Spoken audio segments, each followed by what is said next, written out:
Buen día a todos, bienvenidos a una nueva emisión de ADN Buena Salud, acá con Delphi, haciéndole el aguante al doctor Milton Dan, que pronto va a venir de nuevo a esta conducción de este barco tan importante que es ADN Buena Salud. Pero hoy, Gaby, tenemos un programón, así que tienen que quedarse del otro lado. Vamos a arrancar con una entrevista con Karina Castro. Ella es neuropsicóloga y va a estar hablando de la microbiota y la salud mental. Cómo lo que comemos nosotros y los niños puede afectar nuestra salud emocional.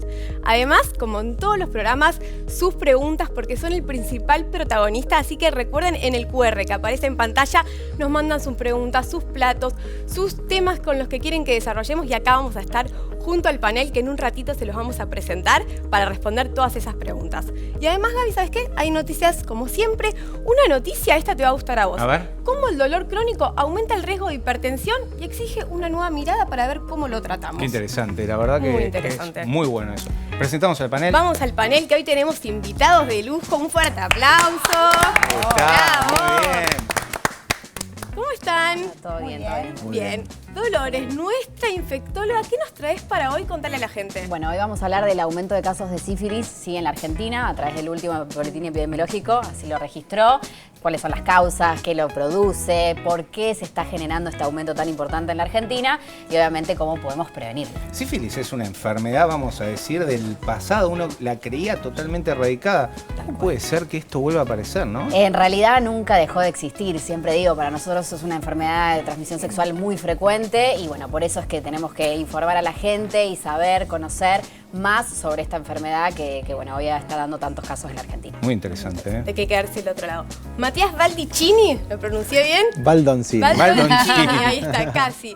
Neurocirujano, ¿qué tema nos traes para hoy? Hoy vamos a hablar sobre neuralgia del trigémino, una afección muy común que genera un dolor en la cara y muchas veces los pacientes están desorientados. Es un dolor originado a nivel de un diente, cuál es el origen, y tenemos muchos casos todos los años nuevos en la Argentina, por lo cual es una patología muy interesante ya que es muy discapacitante para los que la padecen.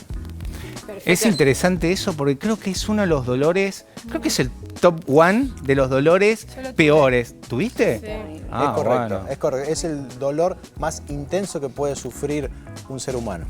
Bueno, quédense ahí si lo sufriste, todos los consejos de Matías. Y última, pero nuestra reina de la nutrición, yo podría decir que soy la princesa y vos la reina. Gracias. Andrea Purita, ¿qué te Por edades, Sí. por edades. No, por lugar. ¿Qué Bueno, te- hoy vamos a hablar, a ver, la gente quiere bajar de peso, llega el calorcito, empezamos a descubrir el cuerpo, decimos, ay, ¿qué pasó? No hice nada durante todo el año. Bueno, vamos a dar algunos consejitos, explicarles cómo tienen que hacer, que la magia no existe y que hagan las cosas bien para tener esos kilos de menos antes de llegar al verano. Así que de eso vamos a hablar. Espectacular, Perfecto, muy ¿eh? interesante, nos vamos a quedar del otro lado. Y ahora, Gaby, te vas a ir con la invitada Sí. de hoy, Karina Castro, neuropsicóloga. Vamos a hablar de la microbiota intestinal. Bueno, vamos. ¿Cómo andás, Karina?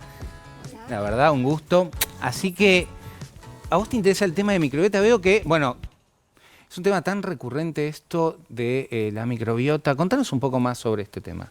Cuando hablo de microbiota, me gusta hablar de que hay millones de microorganismos vivos en nuestro intestino y se comunican entre ellos. Entonces, lo que yo como impacta en cómo me siento, en cómo actúo y en cómo reacciono a las situaciones estresantes del mundo. Entonces, a mí me gusta explicarle a los padres que todo lo que yo como va generando una respuesta, podría generar una respuesta inflamatoria, que es una inflamación de bajo grado. Es como tener el fuego lento a lo largo del tiempo. Y entonces, a lo largo del tiempo va generando una permeabilidad intestinal. Eso significa que se hacen como una especie de huequitos en la barrera del intestino que genera una inflamación que aumenta las citoquinas y genera inflamación en el cerebro también.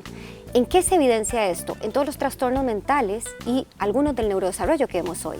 Ansiedad, depresión, déficit de atención, trastornos del neurodesarrollo y muchos otros que están vinculados con la inflamación. Entonces, si no cuidamos nuestro intestino, que es el segundo sistema nervioso más grande después del cerebro, es imposible tener salud mental. Qué interesante. Bueno, sabes que nuestro panel está muy interesado en lo que estás diciendo. Vamos a dejar a Delfina que haga una pregunta para vos, que es nuestra nutricionista. ¿Cómo estás, Cari? ¿Todo Hola. bien? Un gusto tenerte acá. Te consulto, ¿qué tipo de, signos, síntomas o quizás comportamientos tenemos tanto también en chicos principalmente para poder hacernos entender que quizás hay un problema en esa microbiota? Pasa que al ser una inflamación de bajo grado, muchas veces no vemos síntomas, pero la realidad es que a corto plazo hay ciertos alimentos, a muy corto plazo, te estoy hablando horas, que vemos síntomas, irritabilidad, problemas de atención, baja de energía, trastornos del sueño. Y eso tiene que ver con la subida y bajada a niveles de insulina, digamos, cuando consumo alimentos que están o cargados de azúcares refinadas o harinas blancas o aceites vegetales que generan esta inflamación. Entonces, dirías que el tratamiento, ¿cómo vos abordás cuando ves chicos con este tipo de diagnóstico? A nivel general, lo primero que vemos es cómo es la alimentación en el día a día. Vamos haciendo un recorrido del día a día y lo primero que elimino son 3 líneas. Harinas refinadas, azúcares refinados y aceites vegetales. ¿Por qué? Porque cuando yo elimino estos 3, por añadidura, estoy eliminando otros que muchas veces los padres ni siquiera saben cómo detectarlos, como los aditivos, los colorantes, los potenciadores del sabor, que tienen nombres tal vez un poco complejos y tal vez no los puedo identificar. Entonces la invitación siempre a los padres, no solo para lo que comen ellos, sino para lo que comen sus hijos, es dar la vuelta a ese paquetito que están comprando, leer la parte de ingredientes y buscar que no tengan estas 3 cosas. Si no tienen estas 3 cosas, ya estoy eliminando por lo menos un 60, un 70% de las cosas que son dañinas. Qué interesante lo que estás diciendo. Ahora, te hago una consulta. En la convivencia, ¿no? Porque yo tengo hijos y es muy difícil sacar todo eso porque tienen cumpleaños, tienen campamentos y lo que le dan son estos alimentos. Desayunan acá en Argentina con medialunas, con refinados. En un campamento es muy frecuente. Contá un poco cómo el niño se va a sentir tan aislado. Yo estoy de acuerdo con vos, pero digamos, ¿cómo lo haces en la práctica real, no? Bien, el tema no es aislarlo. Si yo como padre estoy informado y si yo ofrezco calidad de alimentos en mi casa la mayor cantidad del tiempo, yo me puedo relajar en cumpleaños. O sea, sería un 80-20. Claro, el tema es que los seres humanos somos la única especie que sabiendo que algo nos hace daño, lo seguimos consumiendo. Totalmente. Y por eso lo hemos normalizado. Y por eso en las fiestas lo normalizamos y en los eventos. Yo no puedo pensar una Navidad sin no incluir estos alimentos. No puedo pensar un cumpleaños sin incluir, hasta decimos, ay, pobrecito, ¿cómo le vas a dar agua que no sabe nada? Es absurdo, porque lo que estamos haciendo es más daño, en realidad, de cuidar y proteger al recurso más valioso que es los niños y adolescentes. En tus redes sociales que tenés tantos seguidores a nivel mundial y Latinoamérica, ¿cuál es la pregunta más frecuente? Me cuestiona muchísimo tema de pantallas y microbiota, que son los que más hablo, y me lo cuestionan porque es incómodo para los... ¿Qué quiere decir? Me lo cuestiona que, pobrecito, ¿cómo no le vas a dar las pantallas? ¿Cómo no le vas a permitir redes sociales? ¿Cómo le vas a sacar el videojuego? ¿Cómo no le vas a dar un juguito? Y la realidad es que el recurso más valioso para la sociedad son los niños y adolescentes, son el futuro y son los que menos estamos cuidando, son los más vulnerables, les estamos dando toda la porquería, toda la comida que les genera inflamación, todas las pantallas que les hacen daño y estamos viendo los resultados. Nunca antes hemos tenido niveles tan altos de ansiedad, depresión, déficit de atención, trastornos del neurodesarrollo, suicidio, bulimia, anorexia. Y todo esto está vinculado con lo que comen y con lo que ven. Y contame un poco cómo ves la salud mental de estos niños cuando sean adultos responsables. Digo, cuando tengan que estudiar una carrera. No la veo porque no la estamos viendo ahora. Si los números ahora son alarmantes. ¿Qué quiere decir que no la ves? No los veo sanos, pues no tienen herramientas ahora. ¿En qué porcentaje estamos hablando? ¿Son los que nos van a cuidar a nosotros? Es importantísimo, o sea... ¿Cómo no la ves? Si los pilares y las bases, los cimientos de la salud mental se construyen en la infancia y adolescencia, porque es el momento en el que el cerebro está más plástico, en el que se generan hábitos y en el que después nosotros podemos disfrutar de esos en la adolescencia. Si ahora no los estamos cuidando, vamos a hablar de una sociedad adulta que esté sobremedicada, que esté buscando soluciones rápidas, que esté tomando decisiones impulsivas, que esté manejando a un país de una forma en que nosotros no queremos. Son los médicos que nos van a atender a nosotros cuando estemos adultos y no los estamos cuidando. En cuanto a la entonces lo que estamos diciendo es bastante importante para la población en general. Un niño que cuida su microbiota, mejora su alimentación, el día de mañana va a ser muy superlativo a comparación de la media. Total. Un niño que hoy por hoy cuida su microbiota, a mediano y largo plazo no solo va a tener buenos hábitos, que le van a dar longevidad a nivel de salud física, sino que al mismo tiempo le van a permitir una salud mental para disfrutar, para tomar buenas decisiones. ¿Esto quiere decir que estos niños que se alimentan tan mal como estás diciendo, tienen alterada de microbiota, van a tener más enfermedades precozmente? ya las están teniendo. ¿Cómo El cuáles? 50% de la población tiene diabetes o prediabetes. Esto no solo tiene un impacto a nivel físico, tiene un impacto a nivel Tal mental. cual. Estamos hablando de un 60 o un 70% de los niños tienen diagnóstico de déficit de atención. Hay estudios donde se han visto que si yo modifico la alimentación, de pronto se van los síntomas de déficit de atención y hoy están sobremedicados. Hoy sabemos que hay una relación directa entre microbiota intestinal y trastornos del neurodesarrollo. Yo puedo disminuir los síntomas, yo puedo hacer que los niños se incorporen mejor al mundo a través de la alimentación. Sabemos que la ansiedad y depresión son las principales causas de discapacidad en los adultos. Yo lo puedo prevenir a través de la infancia y adolescencia. O sea, te estoy hablando de datos alarmantes que se vinculan con lo que yo pongo en la mesa. Acá Dolores, nuestra infectóloga, te quiere preguntar porque realmente es muy interesante el tema. Sí, la verdad me encanta cómo lo abordás, porque bueno, esto tiene un impacto claramente en nuestro futuro. Y a mí me gustaría saber y conocer, para la gente también, bueno, qué tips nos podés dar, sí, sobre todo para los niños y como padres o como tíos, sobrinos, bueno, qué hacer con estos chicos, sobre todo para que empiecen los pequeños pasos en la alimentación, en la buena salud y sobre todo cómo podemos prevenir. Bien, se me ocurren 3 tips simples. Sí. El primero, lo único que debe tomar un niño es agua. Punto. Es lo único que necesita. El 60% del cerebro está constituido de agua. El cerebro necesita agua. No jugos, no gaseosas, no nada. Agua. El segundo, agarrar un alimento cuando estoy consumiéndolo, dar la vuelta a los ingredientes y eliminar azúcares refinados, harinas refinadas y aceites vegetales. Si yo elimino esos 3, estoy protegiendo un porcentaje muy alto de su alimentación. Y el tercero, el ayuno o el reposo digestivo. ¿Por qué el reposo digestivo?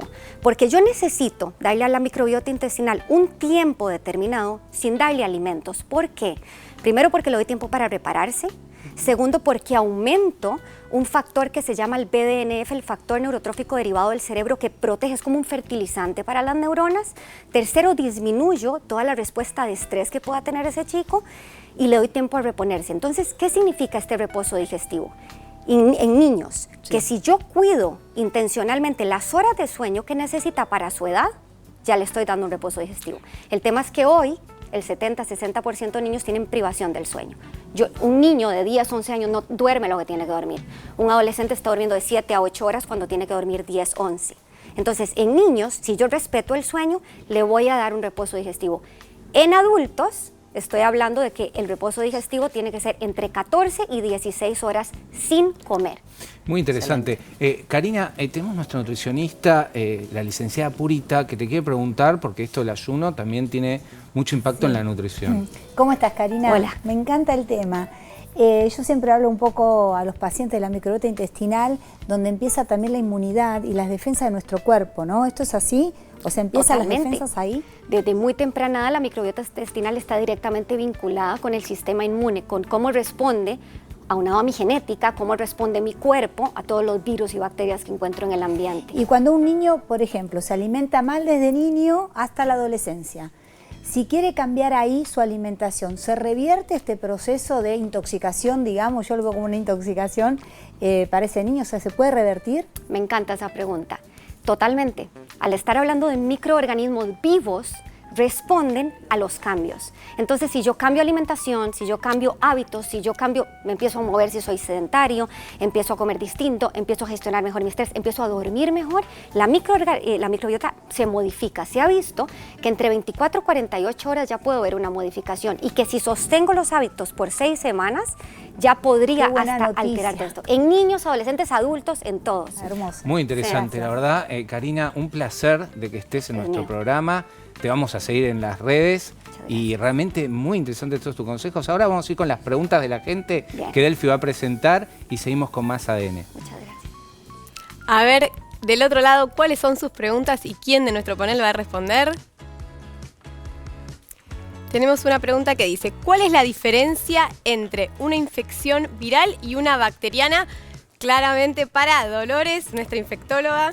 Así es. Bueno, es una pregunta muy frecuente, la verdad, esta, porque son dos cosas distintas. A ver, una infección viral está producida por un virus y básicamente no requiere de tratamiento antibiótico. En cambio, las infecciones bacterianas se producen por bacterias y sí vamos a necesitar un tratamiento antibiótico para poder revertir esta situación. Mucha gente se toma antibiótico de entrada, ¿no? Por nada, y la otra vez justo hablábamos de eso, del tema de la resistencia antimicrobiana que podemos llegar a producir por tomar un antibiótico. Y también otra de las principales diferencias es que una bacteria de por sí se puede reproducir sola, en cambio, por sí misma. En cambio, el virus sí o sí va a necesitar de la célula del huésped para poder reproducirse. Y el virus, más o menos, cuando hablamos de una infección por virus, ¿cuánto tiempo permanece? En realidad depende de qué virus, sí, pero entre 7 a 10 días generalmente es el tiempo que uno, obviamente si las defensas están bien y si uno se recupera, en 7 días se puede curar.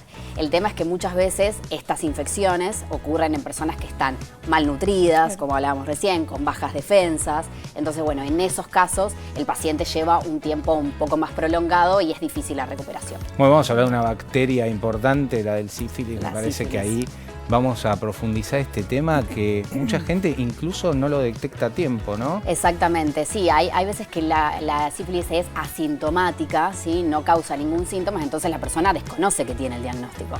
Motivo por el cual el tratamiento no se hace y eso puede llegar a que se pueda seguir diseminando a otras parejas. En un ratito vas a seguir adelantándonos un poquito más de esto. Y ahora, Gaby, nos vamos con las noticias de hoy. ¿El dolor crónico aumenta el riesgo de hipertensión? A ver. ¿Qué dicen?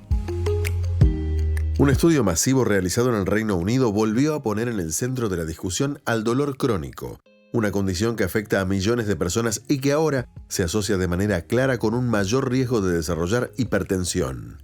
La investigación, que analizó a cientos de miles de participantes, reveló que quienes viven con dolor persistente presentan una probabilidad significativamente mayor de sufrir presión arterial elevada, incluso cuando no existen otros factores de riesgo evidentes. Los expertos explican que dos elementos parecen jugar un rol clave. Por un lado, la inflamación constante que acompaña al dolor prolongado y por otro, la depresión y el desgaste emocional que suelen aparecer cuando la calidad de vida se ve afectada durante años. Ambos factores actúan como vías biológicas y psicológicas que contribuyen al desarrollo de hipertensión. El hallazgo abre la puerta a una nueva mirada médica que propone dejar de tratar el dolor, la salud mental y la presión arterial como problemas separados y pasar a un enfoque integrado. Qué interesante esta noticia, especialmente este enfoque de que la gente tiene inflamación, toma analgésicos y todo eso repercute de alguna manera en nuestro sistema vascular, ¿no, Delphi? Sí, Gaby, bueno, vos sabés mejor del tema, que sos especialista en hipertensión, pero entiendo que en parte del dolor, todo el estrés que también genera, eso va aumentando el riesgo de hipertensión que tiene mucho que ver con esto de los nervios, a veces el estrés, el pasarla mal y un poco el exceso de antiinflamatorios que además de tener este efecto en la hipertensión termina también afectando nuestra salud digestiva y como habló hoy la psicóloga, la microbiota también. Exactamente, es así porque realmente la gente abusa de estos analgésicos. Primero no sabe que son medicamentos, eso es lo primero. Realmente uno cuando hace el interrogatorio de hipertensión arterial busca estas causas y pregunta. Hoy vamos a hablar seguramente de neuralgia del trigémino y la gente cómo abusa de estos analgésicos. Hoy tenemos una opción muy válida a los analgésicos comunes que yo utilizo mucho en mis pacientes hipertensos, que es el Serrapep, que justamente es una enzima proteolítica antiinflamatoria. Vamos a traducirlo a la gente. Es una enzima que rompe proteínas, baja el dolor, pero a su vez no genera los efectos adversos a nivel estomacal y en este caso de la hipertensión a nivel vascular, no que generan los analgésicos comunes cuando se abusan. No, eso es súper importante, esto de evitar, como el mal menor, bueno, si yo tengo además un síntoma de dolor, pero lo estoy tapando y a largo plazo eso me puede generar otra contraindicación o otra afección, está bueno buscar siempre alternativas más naturales y es interesante ese Serrapep que no solo se puede usar en tratamiento agudo, por ejemplo un dolor, que la recomendación suele ser 1 cada 8 horas, es una cápsula gastroresistente, sino que también influye y se puede acompañar en tratamientos de dietas antiinflamatorias. Hablábamos hoy de eso, de la importancia de bajar la inflamación crónica de bajo grado por todo lo que puede llegar a generar. Entonces, de esta manera, Serrapep también puede acompañar el día a día con alimentaciones reales, bajando los ultraprocesados, bajando los edulcorantes, todo lo que nos recomendó hoy también la psicóloga y acompañando con una cápsula por día de Serrapep también para este tratamiento. Es interesante esto que estás hablando de la inflamación aguda y la inflamación crónica. La gente tiene que saber diferenciar que la inflamación aguda es la reacción, por ejemplo, a una cirugía, a un golpe y realmente lo primero que agarran es un analgésico. Sabemos por muchos estudios clínicos, de hecho se han presentado trabajos en el postquirúrgico, por ejemplo, de cesárea para cicatrización. El Serrapep es muy eficiente para las infecciones, es sinérgico con los antibióticos, incluso para la resolución de ciertos hematomas. Ahora, la inflamación crónica es como la gota permanente que erosiona la roca. O sea, la roca se erosiona porque cae todo el tiempo gotas y ahí genera esa forma. ¿Qué es esto de la inflamación crónica y por qué, por ejemplo, fibromialgia, artritis, artrosis? Es una muy buena opción el Serrapep. Sí, y mismo, bueno, para la microbiota intestinal y mejorar Exacto. esa permeabilidad también se puede usar. Lo recomendamos, se consigue en todas las farmacias del país, así que ya saben dónde conseguir sus suplementos. Y ahora sí, nos vamos ya a una pausa, pero antes vamos a presentar los temas que vamos a tener en el próximo bloque, interesantísimos. En primer lugar, va a estar Purita hablando de por qué es más fácil engordar con la edad. ¿Qué es esto? Relacionado a la menopausia, ahora que viene el verano. Cambios hormonales, sedentarismo, bueno, todo lo que hacemos mal durante el año vamos a tratar de cambiarlo para llegar un poquito mejor al verano. Perfecto. Después va a estar Matías, nuestro neurocirujano, hablando de la neuralgia del trigémino y este dolor persistente. Y por último, Dolores, nuestra infectóloga, con el aumento de casos de sífilis en Argentina que nos está asustando, así que quédense del otro lado para tener un poquito más de información de esto. Vamos a una pausa y ya regresamos.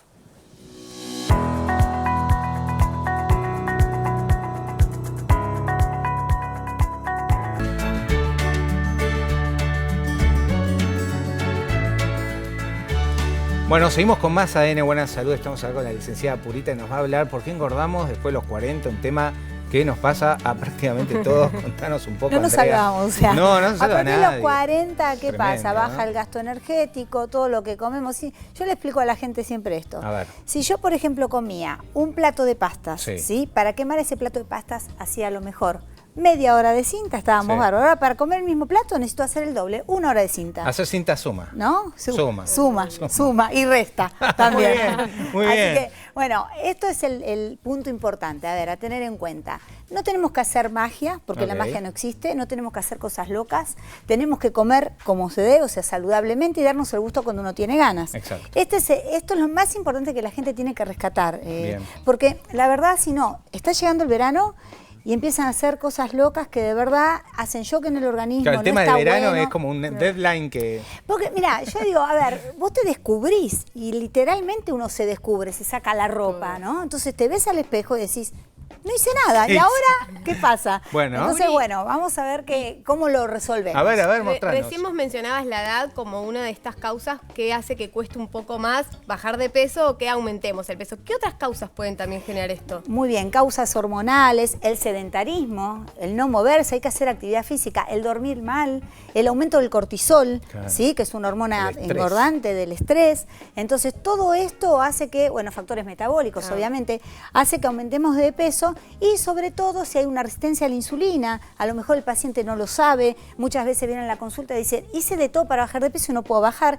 Puede haber una resistencia a la insulina, eso hace que no puedan descender de peso. Y también el paciente diabético, que si no hace un plan saludable, que de esto vos sabés más que yo, No, saludable, vos. y con lo que tiene que tomar, por ejemplo, a través de una medicación indicada por el médico siempre, le va a costar mucho más bajar de peso. Entonces son todos factores que hay que atender. Buenísimo, creo que tenemos una plaquita Sí. hablando de esto de factores, a ver, para repasar del otro lado, ¿qué puede estar generando que te cueste bajar de A ver. peso? Ahí está, mira. Puede ser el aumento del estrés, que es algo que vivimos en el día a día, el sedentarismo, la pérdida de la masa muscular, por eso a entrenar fuerza, esa es mi recomendación, cambios hormonales y la disminución del gasto energético, que es esto que nos mencionaba Puri, que ya, digamos, en reposo usamos menos energía, por Exacto. dormir usamos menos energía. Exacto, pero después de los 40, atención, y moverse más, como decís vos, es importantísimo, ¿no? Siempre va de la mano la actividad física con la buena alimentación. Claro, la gente está desorganizada, no entiende qué comer. Contanos un poco Bueno, qué trajiste acá. que trajimos me acá parece un interesante. plan alimentario de un día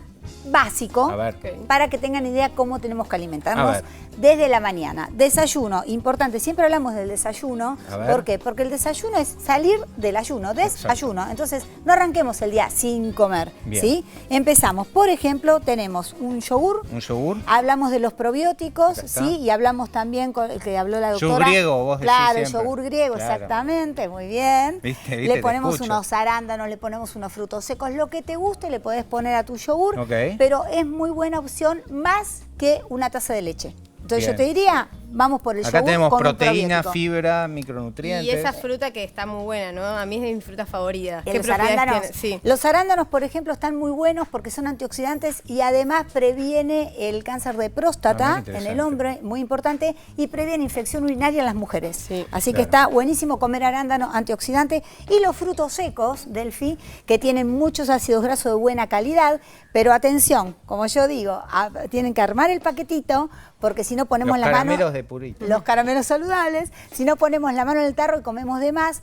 4 almendras, 4 nueces y 10 pasas de uva sería el paquetito ideal para cada día de la semana. Si hoy no lo comiste, mañana lo perdiste. No se suma, no se acumula. ok, acumulativo. Bueno, semillas de chía. ¿Qué Bien. hago con la semilla de chía? ¿Tenés problemas de tu intestino? Como hablaba la doctora, esto es importante regularlo y tenerlo en cuenta. Las semillas de chía que hago las voy a hidratar Bien. y las voy a machacar para que me largue toda la sustancia que se necesita para que aumente ese volumen intestinal. Así que le pones una cucharita de semilla de chía, si querés, a tu yogur con Claro, tus... eso genera un mucílago que justamente ayuda. El mucílago que aumenta Bien, el volumen, así perfecto. que está bárbaro.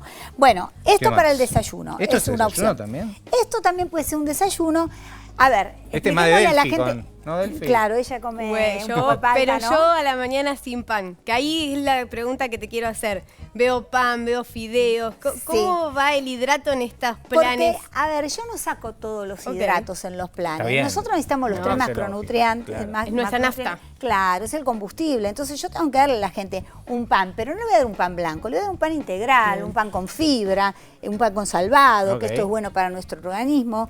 Y yo te decía, esto que vos estás viendo acá, Sí. puede ser una merienda o puede ser un desayuno. Ok. Cualquiera de los dos. ¿Los podemos intercalar? Claro que sí. Media palta y un huevo. y un huevo. El Ok. huevo es la proteína por excelencia. Si no comes carne, necesitamos comer huevo y lo amarillo, que es colesterol, y que está muy bien que lo sea, y tiene gran cantidad de vitamina B para equilibrar el sistema nervioso. Así que dale al huevo, no tengan miedo de comer huevo. Es un mito que el huevo aumenta el colesterol en nuestra sangre. No, pueden comer huevo. Así que una opción es la tostada, la palta y el huevo. Ácidos grasos de muy buena calidad, Ok. la palta, no se la pierdan.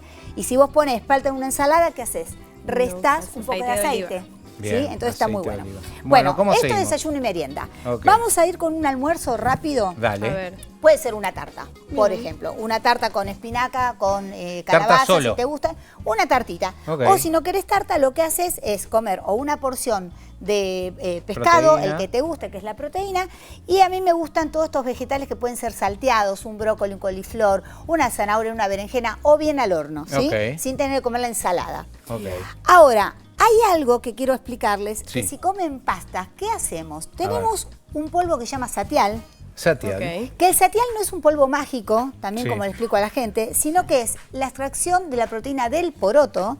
Y si vos lo haces en el contexto de una alimentación saludable, es buenísimo, ¿para qué? Para restar impacto calórico, para sacar calorías y para bajar el índice glucémico de lo que estás comiendo. Por ejemplo, una pasta que tiene mucho hidrato, Ok. ¿sí? Acá tenemos de morrón, verde, bueno, la que sea, pero si comes una pasta de harina solamente blanca, también le puedes poner satial. ¿Ves? Está mal- sí, este está abierto. Ahí está. Bueno, el food es para la comida salada. Por ejemplo, para los almidones, en este caso para la pasta. Y lo colocas así. Lo rocias como si fuera una sal, tic, tic, Esa es la porción de satial que te tiras. eso. Ah, y lo ok. mezclas. Eso tiene un efecto puri, como cuando a veces hacemos recomendaciones nosotras las Nutris también de reducir el impacto del índice glucémico, por ejemplo, enfriar el pan o la pasta y volver a Sí, calentarlo, sí. agregarle verduras también a las pastas. Sí, viste que se habla mucho de esto de cocinar una papa, Sí. la llevas a la Almidón heladera, resistente. Exacto. formas un almidón resistente, se está hablando muchísimo de esto. Entonces, va a ser el mismo efecto, perfecto. el satial, en el alimento que estés comiendo que tenga mucho hidrato. Entonces también puede ayudar a los intestinos. O sea, el Totalmente. satial además de reducir el impacto del índice glucémico, puede ayudar a regular el tránsito intestinal. A la microbiota intestinal, perfecto. Entonces vos podés ponerlo en una papa, en una batata, en un arroz, en una pasta, donde quieras, pones el satial. Sí, recientemente hay un estudio en Nature sobre Phaseolus vulgaris, que es el nutriente que tiene el satial, digamos, con descenso de peso, disminución de grasa. Interesante, ¿no? Que ayuda al descenso de grasa y si haces ejercicio, al aumento la masa del muscular. Claro, que eso es lo que estamos buscando los médicos, ¿no? Y muy bien, los médicos me encanta que busquen esto. ¿Por qué? Porque la gente solo piensa en los músculos como, bueno, nada, me veo bien. No, estamos cuidando el esqueleto, estamos cuidando los huesos a través de tener buena masa muscular. Sí. Así que es importantísimo fomentar la actividad física y que la gente entienda que tiene que hacer ejercicios de fuerza también, ¿no? No solamente aeróbico. Es muy importante. Es muy importante. ¿Querés repasar a ver los tips, Puri, que venís mencionando? A ver, tenemos para placa, ayudar ¿no? al descenso de peso. Ahí está. Entonces, tips. Alimentación saludable, como vimos recién, completa. Estas ideas que nos trajo Puri son buenísimas. Reducir el tamaño de las porciones, que si bien la calidad es importante, el tamaño también importa. Caminar todos los días o hacer actividad. Y dormir lo suficiente, porque esto también es clave para el metabolismo, y en este caso la ayuda y el complemento con satial, siempre acompañado de alimentación y deporte, como bien mencionaba. Claro, porque si nosotros pensamos poner satial, comer mal y poner satial, el satial ahí no te va a ayudar. Te va a ayudar si vos haces las cosas bien y un día querés darte el gusto, ahí le pones el satial. Perfecto. Bueno, excelente, Puri, la verdad espectacular. Vamos al panel. Vamos al panel con la columna de Mati, que nos va a hablar del nervio trigémino, ¿es así? Es así, Delfi, es así. El nervio trigémino es el nervio encargado de llevar la sensibilidad de la cara. Como el nombre lo dice, trigémino tiene 3 ramos. Un ramo superior, ramo oftálmico, un ramo medio, maxilar y un ramo inferior o mandibular. Toda la sensibilidad de la cara es transmitida hacia nuestro cerebro a través del nervio trigémino. Y cuando ese nervio trigémino tiene inflamación en alguno de sus ramos, que pueden ser en más de uno, se denomina neuralgia del trigémino, que es una afección muy molesta para quienes la padecen, ¿no? ¿Y qué síntomas o signos puede tener esta persona más allá del dolor? ¿Hay algo que se pueda ver? En general, los pacientes se quejan de dolor, es decir, es un dolor intenso en la cara que característicamente no cruza la línea media, está del lado derecho o del lado izquierdo y generalmente respeta el territorio, ya sea de la segunda o de la tercer ramo del nervio trigémino, ¿sí? Es un dolor que cuando duele el segundo o el tercer ramo, incluso los pacientes piensan que es de origen odontógeno. Claro. Ahí está muchas veces el inicio de la confusión y en vez de ir a consultar a un neurólogo o a un neurocirujano, van al odontólogo los pacientes. De hecho, muchos pacientes llegan ya a la consulta con un neurocirujano con muchas piezas dentarias extraídas de un modo innecesario.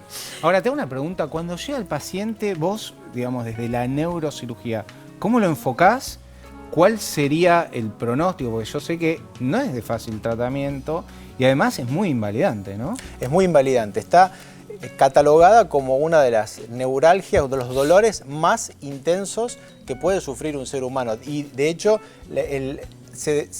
aproximadamente 4 pacientes cada 100.000 habitantes por año nuevos aparecen a nivel mundial. Por lo cual nuestro país, cada año aparecen 2.000 nuevos pacientes con neuralgia del trigémino. Y el enfoque, en principio, es fundamental, como siempre lo decimos desde el inicio de la carrera, la clínica es soberana, sí, es decir, hacer un buen examen físico del paciente, preguntarle cómo se originó, si tiene algún estímulo que lo desencadena, como afeitarse, lavarse la cara, cepillarse los dientes o alguna comida fría o caliente que lo desencadena, ¿sí? Cuando el dolor es eléctrico en la cara, lo denominamos neuralgia del trigémino típica, ¿sí? Para diferenciarlo de la neuralgia del trigémino atípica, que es un dolor más sordo, que a veces cruza la línea media, que lo tiene todo el tiempo el paciente. Entonces es fundamental en esos pacientes, en principio, tratar de calmar el dolor, porque ya lo mencionaron recién. Sí. Es un círculo vicioso. Exacto. Yo tengo dolor, el paciente tiende muchas veces con neuralgia del trigémino a tener hipertensión arterial.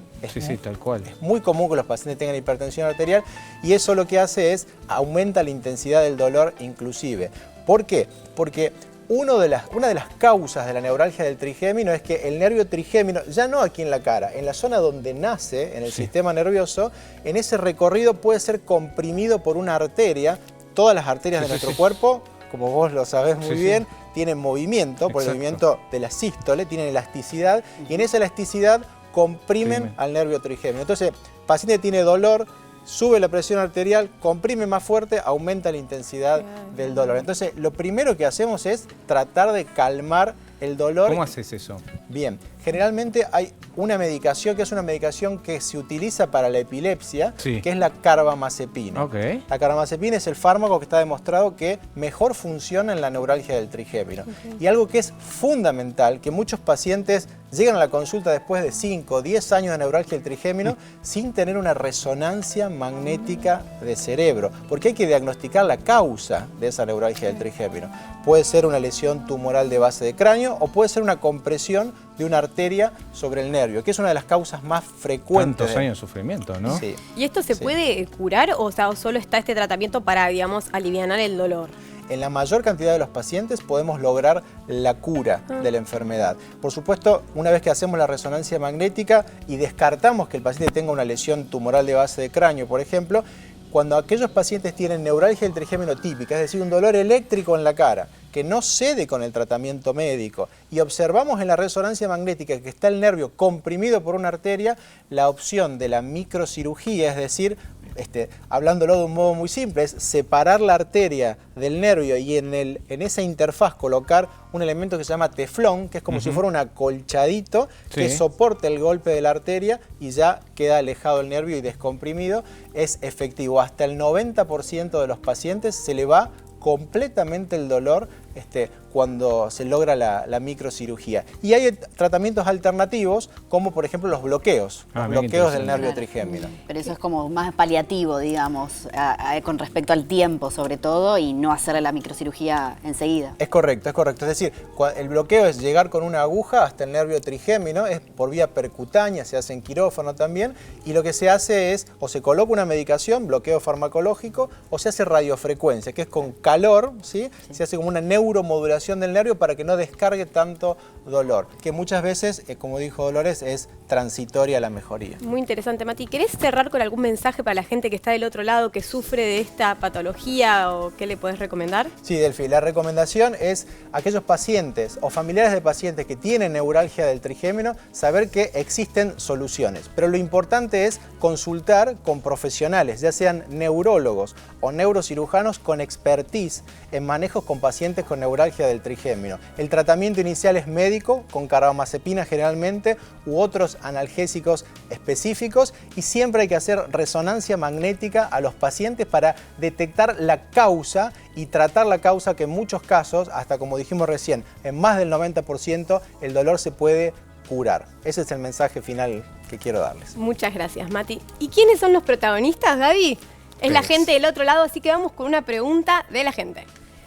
Estuve escuchando la entrevista y tengo muchos de los síntomas que mencionan. Además vengo con antibiótico. ¿Qué podría sumar para bajar los síntomas? Hace referencia, Gaby, a la entrevista que tuvimos con la neuropsicóloga sobre la microbiota y la salud mental. ¿Qué le puedes recomendar? Bueno, vos sabés que hoy tenemos probióticos de alta estabilidad.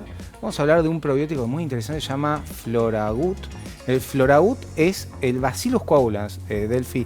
Para que la gente entienda, básicamente esta bacteria que se toman las esporas viene totalmente lista con alta estabilidad, lista para ser digerida. Nosotros tenemos que armar así. En cada frasco de Floragut te va a venir el polvito que tiene la espora. Eso se disuelve y tenés que tomar 15 mililitros todos los días. Ahí lo que mejora a la microbiota, un probiótico de alta estabilidad, son como submarinos que van viajando, llegan a tu intestino y lo que te generan es mejora del tránsito intestinal. Gente que tiene colon irritable, la gente que tiene trastornos en la inmunidad, como dijo muy bien la psicóloga, la inmunidad pasa por nuestro intestino, y cuando sumamos el Bacillus coagulans que está en el Floragut, ahí podemos mejorar la inmunidad, gente que tiene infecciones permanentemente. Y después, lo otro que es muy importante es el humor. Como también comentó la psicóloga, el humor tiene que ver con la serotonina, la absorción de ciertos nutrientes. Y al mejorar la microbiota con Floragut, al mejorar esas bacterias, ese estado inflamatorio, también mejora nuestro humor, porque se absorbe este triptofano y se genera la serotonina. Así que realmente el Floragut es un probiótico con mucha evidencia científica y que es muy estable, tiene alta estabilidad, se toma 15 mililitros todos los días, es de uso diario, o sea, ¿qué quiere decir? Todos los días lo puedes tomar. y realmente tiene mucha más evidencia de lo que son los probióticos quizás que se toman en cápsulas de mala calidad, de poca concentración, o lo que se toma en el yogur. La verdad es que si vos estás buscando un probiótico que tenga evidencia científica, Floraut es la opción. Después sí se puede sumar lo que es chucrut, kimchi, que son fermentados, pero eso no está, digamos, no mezclado qué bacteria es. Acá sabemos que hay una bacteria que se Bacillus coagulans y que tiene mucha evidencia científica. Sí, que sí va a ser importante el complemento de todos estos fermentos o de fibra. Exacto. Para que la bacteria se alimente, pero sí es importante a la hora de elegir un probiótico entender esto de que no todos son los mismos, y en este caso Floraut no solo va a estar recomendado para después del antibiótico, como preguntó esa persona, sino que está buenísimo esto que aclarás, que puede ser de uso diario para también mejorar las funciones y tener el beneficio total de esta microbiota sana. Claro, hay gente que hace, viste, antes se decía que te barría la flora intestinal. Bueno, si haces digamos, una antibiótico terapia de algunos días, ahora solamente va a hablar dolores, pero siempre te barra un poco la microbiota. Entonces está bueno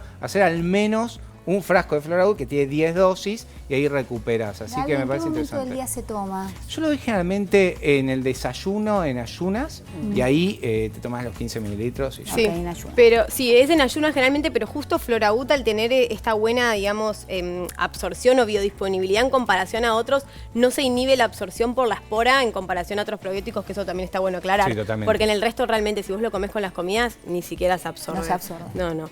Así que bueno, eso también es importante. Interesantísimo. ¿Y dónde lo conseguimos, Gaby? Todas las farmacias, como todo suplemento de confianza, Floraut, así se consigue. Es el Bacillus coagulans, muy interesante para sumarlo en el día a día. Perfecto. Vamos Ahora a sí, la columna. vamos con nuestra última columna del día, pero es. muy interesante y muy pedida. Estuvo preguntando Sí, mucho la gente del no, otro lado tremendo. por este tema, porque salieron varias noticias con datos y números alarmantes sobre el sífilis. Así es el tema del momento, básicamente en la Argentina. Qué preocupante, ¿no? El último boletín epidemiológico nacional así lo informó, con un gran aumento de más del 20.5% con respecto al mismo periodo de 2024, con un total de 36.702 casos de sífilis. Esos diagnosticados. Diagnosticados. Imagínate lo que debe ser. Lo que no, claro, lo Mira, que ahí, no deben vemos, estar ahí viendo. vemos la placa con la noticia, que es la que estuvo circulando, hablando justamente de esto, que la sífilis registra su mayor número de casos en Argentina.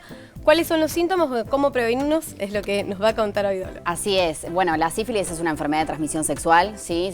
Se mantiene a través de las relaciones sexuales. Lo que pasa es que es prevenible y también es curable. Eso es lo que tiene. O sea, muchos pacientes pueden no tener ningún síntoma y estar transmitiendo la enfermedad. Y bueno, y de esa forma, obviamente, se diseminan a más personas.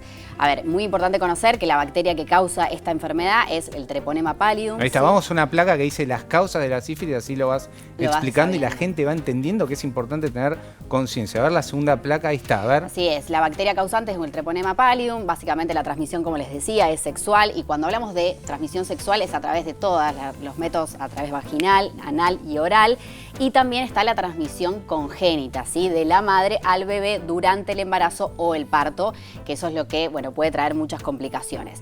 Fundamental que cuando hablamos de la transmisión sexual, además de obviamente por estas relaciones, tiene que ver con el contacto con las secreciones también vaginales, ¿sí? Genitales, y durante el semen y las secreciones vaginales, y también el tema de las úlceras sifilíticas, ¿sí? Que muchas veces están y otras veces no está. El famoso chancro, claro. El famoso chancro es la lesión de la sífilis primaria, ¿sí? Apenas, bueno, o sea, el lugar de inoculación por donde entra la bacteria, ahí es donde se manifiesta la sífilis primaria. Pero ¿qué pasa? Muchas veces, a veces pasa desapercibido, o sea, la persona no lo nota, y ya pasa la segunda fase, que es la sífilis secundaria.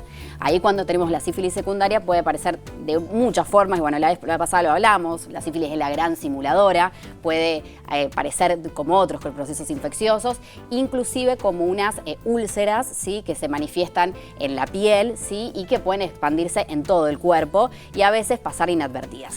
Lo importante es que el paciente en estos casos tiene que consultar sí o sí con el médico infectólogo, con el médico clínico, hacer el correcto diagnóstico y enseguida sí hacer el tratamiento, no solamente de la persona, sino también de la pareja sexual. Algo importante, Dolores, que no viene generalmente sola, a veces también cursa con otras coinfecciones, como una uretritis gonocóxica o no gonocóxica, o sea, es como que es zoológico, florido. ¿no? Que Tal se cual. genera, ¿no? Sí, además de que, o sea, podemos diagnosticar una sífilis, pero también conjuntamente con la sífilis pueden venir otras infecciones de Ahí transmisión está. sexual, que no es solamente la sífilis, sino también la gonorrea, así Claro. como decía él, clamidia, tricomoniasis, el VIH, sí, también que hacemos diagnóstico. Y es muy importante, como les decía, el diagnóstico, porque si no se hace el diagnóstico, No hay básicamente, claro, no hay tratamiento y se sigue contagiando a las ¿Pero parejas qué pasó? sexuales. O sea, ¿qué pasó desde que yo era joven a hoy? Porque yo me acuerdo de la época... Hace de mucho. Sos joven todavía. No, pero cuando tenía 20 Escuchame. años. Pero cuando tenía 20 años... Cuando eras un niño. Estaban todos los medios, estaban todos los medios lo del HIV, utilizar el Exacto. condón, todo esto, preservativo. ¿Qué pasó en el medio? Se bajaron ¿Qué estás viendo la vos? realidad, a ver, un poco, bueno, esto, la gran noticia que salió a nivel No hay en conciencia. Argentina, exacto, falta mucha conciencia y también el no uso del preservativo, o sea, es la realidad. Y a veces me pasa que, bueno, dicen, pero no tuve relaciones sexuales. Y cuando uno empieza a ahondar en el interrogatorio, a lo mejor la única relación sexual que tuvo es a través de anal o oral. Entonces, saber que la sífilis también se transmite por el sexo anal u oral. Entonces, sin Esto sucede a cualquier preservativo. edad, ¿no? Y a cualquier edad. Entonces, a veces inician las relaciones sexuales muy tempranamente, esto lo desconocen, por eso la falta de educación sexual integral es muy importante. Pero no hubo una política, eso también habla de Por que no fue muy tiempos. efectivo. No fue efectivo y a veces faltan, la verdad. Sobre todo el tema de la educación para la salud, que digo yo, a nivel comunitario, que estas cosas se deben decir, se deben comunicar. A veces se tiene mucha vergüenza todavía, mucho claro. tabú alrededor de todas las relaciones sexuales y sobre todo esto de, bueno, cuando hubo también la pandemia del HIV y bueno, y si me contagian, no me animo a decirlo, no me animo a preguntarlo, ni tampoco a consultar por esto. Entonces, de esa forma, uno lo esconde o no lo se dice y sobre todo por esto del inicio de las relaciones sexuales a nivel más juvenil y sexual y adolescente, que es donde tenemos las mayores tasas de sífilis actualmente. Bueno, y ahora vamos con lo que hacemos en este programa, que es la prevención. Tenemos una placa para ver cómo podemos prevenir esto. Así es. Prevención de la sífilis, uso de preservativo para todas las relaciones sexuales, pruebas regulares de ITS a través de un examen de sangre, comunicación abierta, educación sexual e integral, que es la famosa ESI, que es muy importante empezar a incluir en todos los colegios, evitar relaciones de riesgo y campañas de prevención, educación y conciencia comunitaria va a ser clave. Bueno, y en este programa tenemos a la mejor para hacerlo. Gracias. Así que manda tu mensaje. del Eso es otro lo que lado. estábamos hablando, ¿sí? De la educación sexual integral, de estos temas que se tienen que comunicar sin ningún tabú, sin ninguna vergüenza. Estas cosas las hace, digamos, todas las personas y sobre todo en estas edades tan importantes, el uso de preservativos, ¿sí? Durante todas las relaciones sexuales y siempre se los aclaro, adolescentes, jóvenes, adultos que me están escuchando, durante todo el acto sexual y en todas las relaciones sexuales es muy importante, ¿sí? Anal, vaginal, oral, porque en cualquiera se puede transmitir estas enfermedades y también, como les decía, las pruebas psicológicas se llaman ITS, que ahí también descubrimos otras enfermedades, no solamente la sífilis, clamidia, gonorrea, HIV, hepatitis B, ¿sí? Que son tan frecuentes hoy en día. Así que muy importante tener en cuenta todas estas medidas. Excelente. Muchísimas gracias. No, de nada. Y nos queda tiempo para una pregunta A más ver. de la gente. A ver, del otro lado, ¿con qué duda andan? ¿Se puede operar un tumor cerebral con el paciente despierto? Pregunta para nuestro neurocirujano. Lo habrán visto A ver, esto. a ver. Eso es para... ¿Qué pregunta? Nos fuimos un poco del tema del día Nada de que hoy, ver. pero sí, fundamentalmente cuando un paciente tiene, no neuralgia del trigémino, un paciente cuando tiene una lesión que puede ser un tumor cerebral o una lesión vascular en un área vinculada con el habla, la única manera de poder mapearlo en directo es despertar al paciente durante la cirugía. Eso se llama awake surgery, que es cirugía con paciente despierto. Al principio el paciente se le hace una sedación en la cual se le coloca el cabezal, que se llama cabezal de Mayfield, para posicionarlo. Una vez que se hace la exposición de la superficie cerebral, se despierta al paciente. Nuestro cerebro no tiene sensibilidad. Si uno estimula el cerebro, el paciente no tiene dolor, no experimenta dolor. Entonces el paciente mientras habla, reconociendo unas placas que se les muestra en un iPad, va reconociendo imágenes, por ejemplo, esto es un teléfono, esto es un vaso, Increíble, y uno lo va estimulando, ¿sí? Cuando da error fonético en la palabra, uno coloca de una manera un target, entonces Claro. va mapeando cuáles son las áreas vinculadas con el habla y elige una trayectoria evitando eso. Así que la respuesta es sí. Se puede hacer, mira vos.